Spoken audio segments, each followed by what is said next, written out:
pang-api ang nasa palibot at ang pagsilang kay Moises. At nangyari pagkaraan ng maraming araw na ang hari sa Ehipto ay namatay, at ang mga anak ni Israel ay nagbuntong hininga dahil sa pagkaalipin, at sila'y dumaing at ang kanilang daing ay umabot sa Elohim dahil sa pagkaalipin, at dininig ng Elohim ang kanilang hibik, at naalala ng Elohim ang kanyang tipan kay Abraham, kay Isaac at kay Jacob, at inilingap ng Elohim ang mga anak ni Israel, at sila'y kinilala ng Elohim.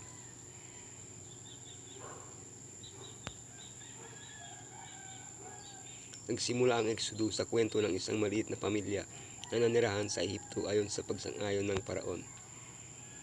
Ngunit biglang nagbago ang sitwasyon, nang gawin silang alipin at pinilit na magtrabaho para sa kanilang mga amo na Ehipsyo. Lalong lumalala ang sitwasyon. Sa gitna ng pagdurusa, sumikat ang katapatan ng dalawang babae, sina Sipra at Pua, nagkaya ng silag ng pag-asa na binabati ng Elohim sa kanyang bayan. Ang magandang bata na iniligtas mula sa Nilo, si Moses, ang bayan ng Elohim sa Ehipto. Mula kay Abraham hanggang kay Moises, ang tagumpay ng katapatan. Ang anak ng Nilo, ang bigong tagapagpalaya. Ang bayan ng Elohim sa Ehipto. Ito nga ang mga pangalan ng mga anak ni Israel na nagsipasok sa Ehipto. Ang ikalawang aklat ni Moises ay tinawag na Exodo sa Latin dahil sa paksa nito. Ngunit sa Hebreo ito ay tinawag na Shemot, mga pangalan, dahil sa pambungad ng mga salita nito. Ang mga pangalan na ito ay kina Jacob at sa kanyang mga anak, isang maliit na grupo ng 70 katao. Sa pagligtas ng panahon, sila ay lumaki bilang isang bayan na may hukbo na tinatayang 600,000 mandirigma.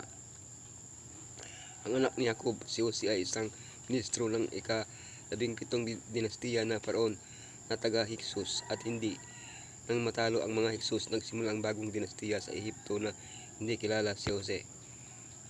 Dinala ito ng Israel sa isang mahirap na sitwasyon. Gayunpaman, sa dulo ng aklat ng Exodo, ang sitwasyon ay ganap na nagbago. Sila ay sumamba sa kalayaan sa harap ng mismong presensya ng Elohim. Ang pagtuturo ng aklat ay malinaw. Ang Elohim ay may kontrol. Ililigtas niya tayo kahit na ang mga pangyayari ay tila imposible. Mula kay Abraham hanggang kay Moises, at sinabi ng Elohim kay Abraham, tunay na pagkatalastasin mo na ang iyong binhi ay magiging taga-ibang bayan sa lupaing hindi kanila, at maglilingkod sa mga yaon at pahirapang 400 taon. Nangako ang Elohim na ibibigay kay Abraham ang lupain ng Kanaan, ngunit binalaan siya sa 400 taong pag-aantala sa pagtupad sa planong ito. Dinagdagan ito ni Moises at Pablo ng 30 taon sa pagbabalik ito sa panawagan sa Haran. Mula sa pagtawag kay Abraham sa Haran hanggang sa pagdating ni Jacob sa Ehipto, 215 taon. Mula sa pagdating ni Jacob sa Ehipto hanggang sa pag-alis, 215 taon.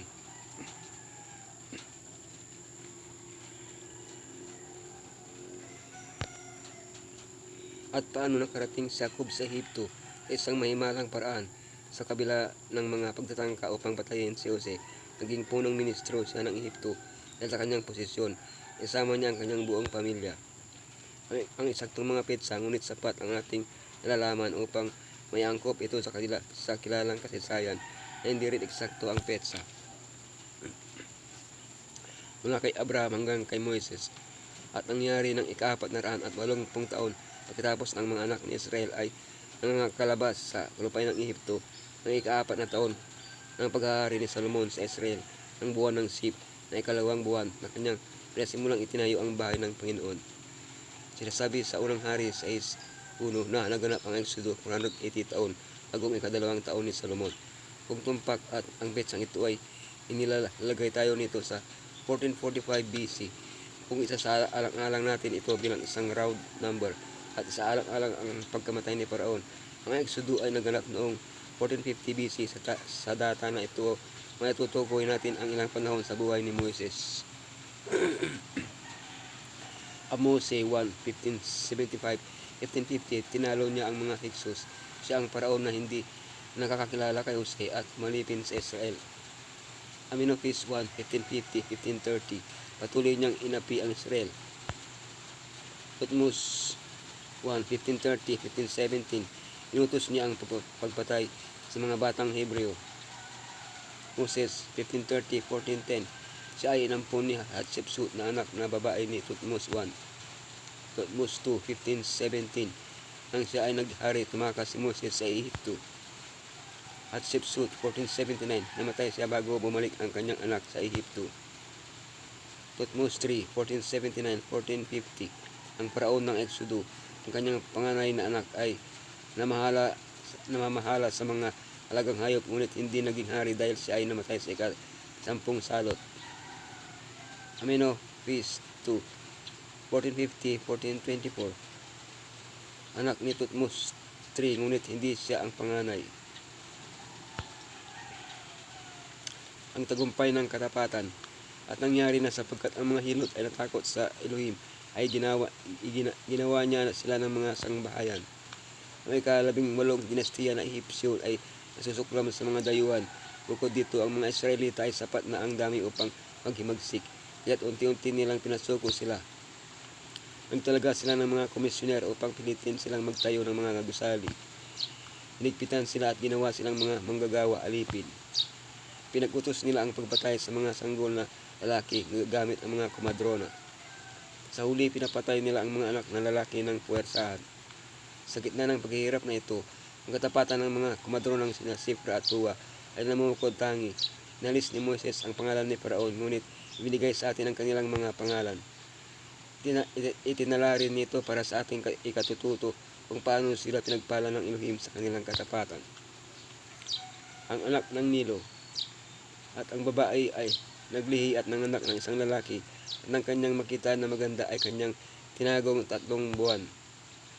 Ang maganda ay nakulang sa paglalarawan sa anak ni Jochebed. Ang salitang Hebreo na Tov, mabuti, maganda, sakdal, ay parehong ginamit ng Elohim upang larawan ang pagiging iperpekto ng kanyang nilikha. May mga espesyal na plano ang Elohim sa kanya. Isang ina ang nakipagsapalaran, isang dalaga ang naantig, isang bata ang nagsalita ng may karunungan, at ang tagapagligtas sa hinaharap ay nasagip mula sa kamatayan. Hindi natin alam ang pangalang ibinigay sa kanya ng kanyang mga magulang, ngunit alam natin ang ipinangalan sa kanyang mga umampon sa kanya na anak ni Paraon, Happy Moses, anak ng Diyos na Nilo. Ngunit tinawag lamang niya ang kanyang sarili na anak, Moses.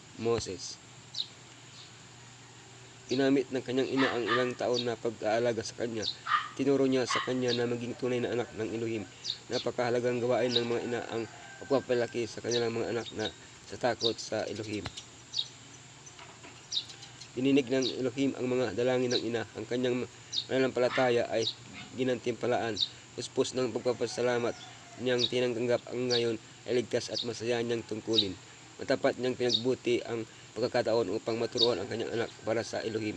Nakadama siya ng katiyakan ng sanggol ay iningatan para sa isang dakilang gawain, at alam niya na di magtatagal ang bawat ay bibigay sa makahari niyang ina at mapapaligiran ng mga impluensya ng maaring umakay sa kanya papalayo sa Elohim.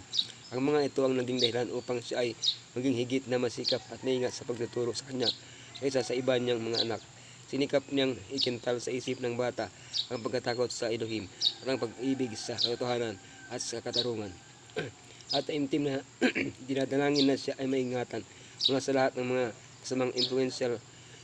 Pinakita niya sa bata ang kahangalan at kasalanan ng pagsamba sa Diyos-Diyosan, at maagang tinuruan siyang yumukod at manalangin sa buhay na Elohim na tanging makakarinig sa kanya at makakatulong sa kanya sa lahat ng pangangailangan.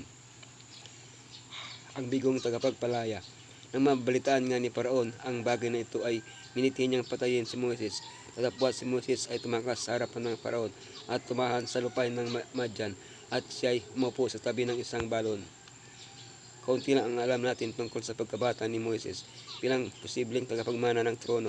Nakatanggap siguro siya ng edukasyon para dito, kabilang ang kalalabasahan sa militar at politika.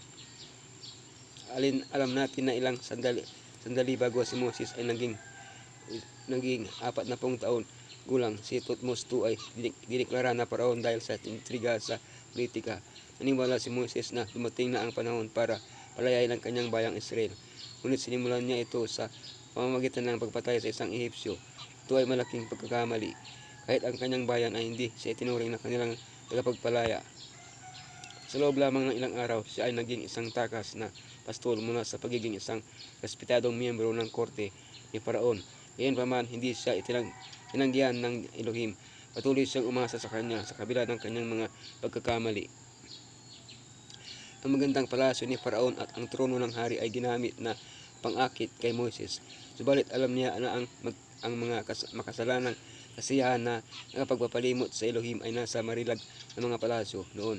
Tumingin siya sa ibayo pa ng palasyo, sa ibayo pa ng isang korona ng hari, tungo sa mataas na karangalang ibibigay sa mga banal ng kataas-taasan, sa lahat sa isang kahariang hindi nadudungisan ng kasalanan.